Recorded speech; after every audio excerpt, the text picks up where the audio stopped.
सभी छात्रों को नमस्कार। जैसा आप लोगों ने मैं पूर्व के एग्ज़ाम का भी 12th क्लास और 10th का बोर्ड एग्ज़ाम का आंसर की दिए थे एमसीक्यू क्वेश्चन का, वैसे आज सेकंड पेपर कक्षा 12th आर्ट्स के इकोनॉमिक्स सब्जेक्ट का एग्ज़ाम था, जिसका एमसीक्यू का आंसर हम दे रहे हैं। आप सभी लोग हमारे चैनल के माध्यम से अपना सभी क्वेश्चन का आंसर मिलान कर सकते हैं, कितना सही है या क्या कौन सा गलत है, कितना नंबर आ रहा है। शुरू करते हैं मल्टीपल चॉइस क्वेश्चन नंबर 1 से। क्वेश्चन नंबर 1 है,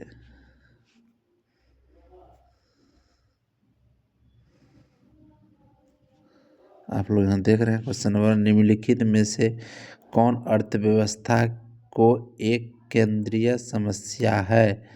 इसका ऑप्शन है कैसे बचत हो, कैसे उपभोग हो, कैसे निवेश हो, किसके लिए उत्पादन हो। तो इसका आंसर डी होगा। सही आंसर किसके लिए उत्पादन हो। क्वेश्चन नंबर 2 है, अर्थशास्त्र में व्यष्टि और समष्टि शब्द का प्रयोग सर्वप्रथम किस अर्थशास्त्रियों ने किया था। ऑप्शन ए है एडम स्मिथ, बी है रेगनर प्रेस, और सी है मार्स और डी है मार्शल। इसका आंसर बी होगा। दूसरा का आंसर बी होगा।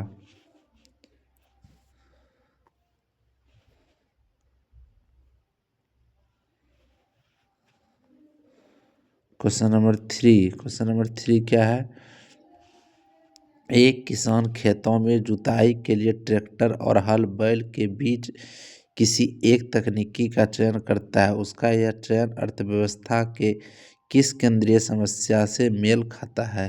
पूछ रहा है किस समस्या से मेल खाता है। ऑप्शन ए है क्या उत्पादन करें, बी कैसे उत्पादन करें, किसके लिए उत्पादन करें, कितना मात्रा में उत्पादन करें। तो इसका आंसर बी होगा। तीसरा का बी। क्वेश्चन नंबर 4 है, किसी अर्थशास्त्री के अनुसार उपयोगिता को मुद्रा में मापा जा सकता है।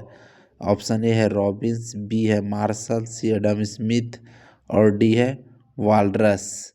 तो इस चौथा का आंसर हो जाएगा B martial. Question number 5,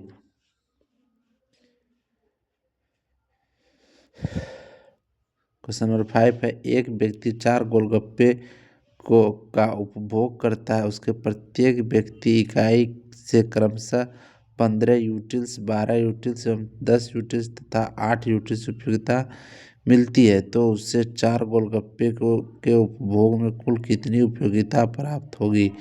35 units, 30 utils, 45 utils और 37। तो इसका आंसर होगा 5 नंबर का सी 45 सही आंसर है। क्वेश्चन नंबर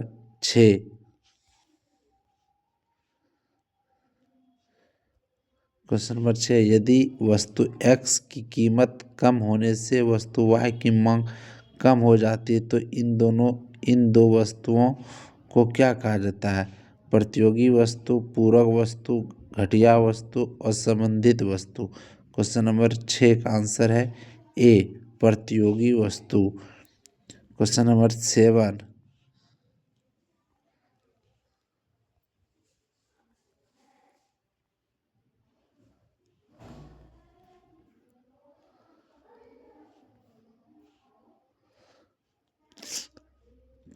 7, यदि किसी वस्तु की कीमत में 5% कमी होने से उसकी मांग मात्रा में 8% वृद्धि होती है, तो मांग की कीमत लोच का मान क्या होगा।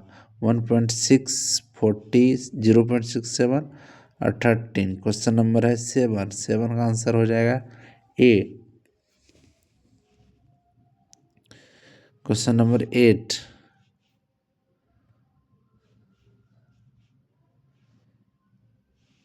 एक उत्पादन फलन Q=FL के योग को प्रदर्शित करता है। दो वस्तुओं का संयोग, दो साधनों का उपयोग, उत्पादन की अधिकतम मात्रा, उत्पादन की न्यूनतम लागत। क्वेश्चन नंबर 8 का आंसर हो जाएगा सी। क्वेश्चन नंबर 9, परिवर्तन अनुपातों का नियम उत्पादन में कितने स्तर की व्याख्या करता है? 1, 2, 3, 4 ऑप्शन दिया हुआ है। इसका आंसर हो जाएगा सी, 9 का सी।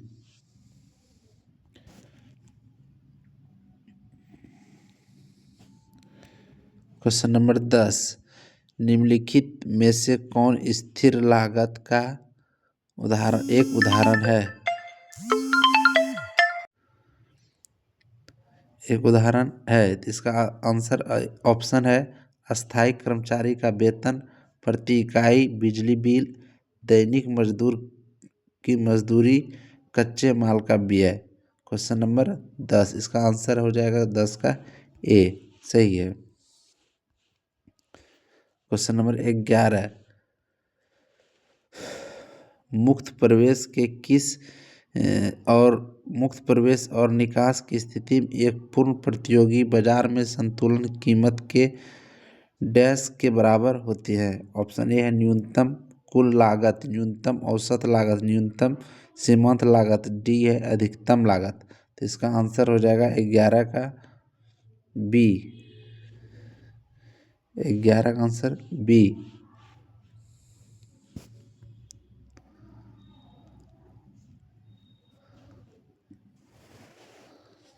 12 नंबर है, एक उत्पादक का उद्देश्य होता है लाभ अधिकतम करना, लागत अधिकतम करना, आगम अधिकतम करना, लाभ न्यूनतम करना। तो 12 नंबर का आंसर है ए, एक लाभ ज़्यादा होना का प्रयास करते हैं। क्वेश्चन नंबर 13, किस प्रकार की बाजार संरचना में किसी वस्तु का एक और केवल एक उत्पादक होता है? एकाधिकार, अपूर्ण प्रतियोगिता, पूर्ण प्रतियोगिता, अल्पाधिकार। क्वेश्चन नंबर 13 का आंसर हो जाएगा एक, ए। क्वेश्चन नंबर 14, एक विक्रेता को 5 रुपया प्रति इकाई कीमत की किसी वस्तु की 60 इकाई की बिक्री, कुल आगम की राशि क्या होगा? 65 रुपया, 12 रुपया, 300 रुपया, 55 रुपया। क्वेश्चन नंबर 14 का आंसर हो जाएगा सी, 14 का answer C.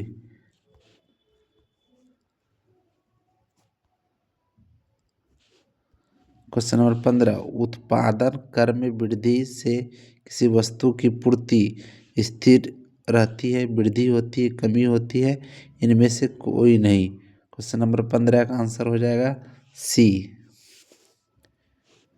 Question number 16,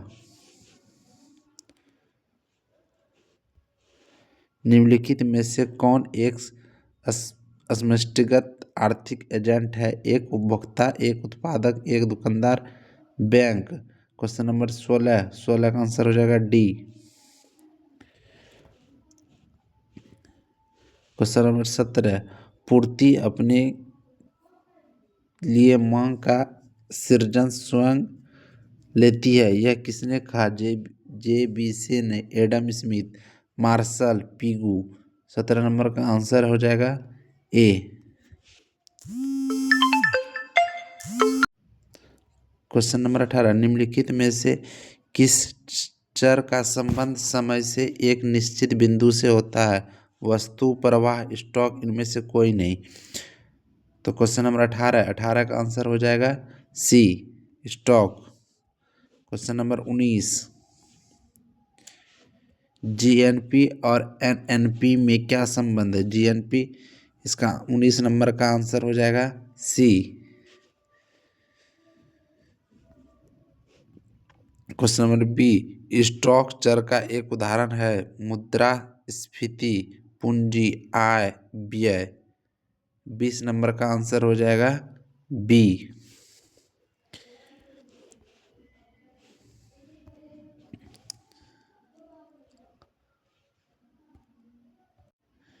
21, GDP की गणना की किस विधि में अंतिम वस्तुओं के मुद्रित मूल्य को शामिल किया जाता है?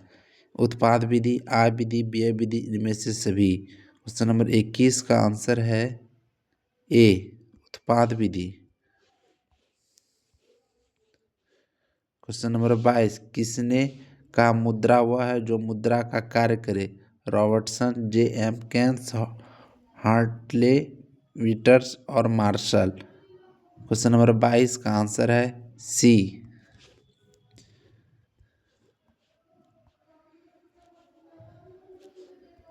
23, यदि केंद्रीय बैंक वैधानिक तरलता अनुपात को बढ़ा दे तो व्यावसायिक बैंकों को ऋण देने की क्षमता में वृद्धि होती है, कमी होती है, कोई परिवर्तन नहीं होता है, वृद्धि या कमी हो सकती है। तो क्वेश्चन नंबर है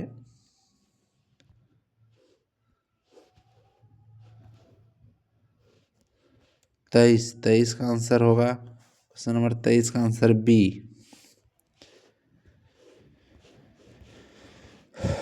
क्वेश्चन नंबर 24, भारत का केंद्रीय बैंक है सेंट्रल बैंक ऑफ इंडिया, भारतीय reserve bank, bank of India, भारतीय स्टेट बैंक। क्वेश्चन नंबर 24 का आंसर हो जाएगा बी। क्वेश्चन नंबर 25,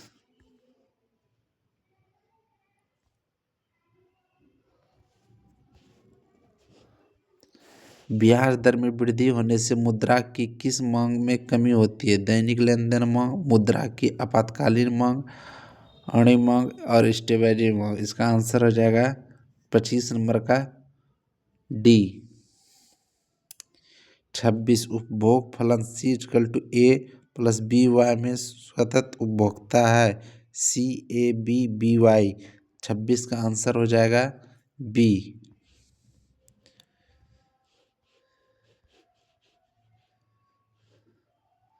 27, भारत में निम्नलिखित में से किस उत्पाद की GST से बाहर रखा गया है? तंबाकू उत्पाद, लेखन सामग्री, आभूषण, पेट्रोलियम उत्पाद।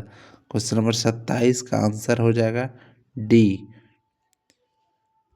क्वेश्चन नंबर 28, यदि MPC = 0.6 है तो MPS का मान क्या होगा? 0.2, 0.4, 0.6, 0.6। क्वेश्चन नंबर 28 का आंसर हो जाएगा बी।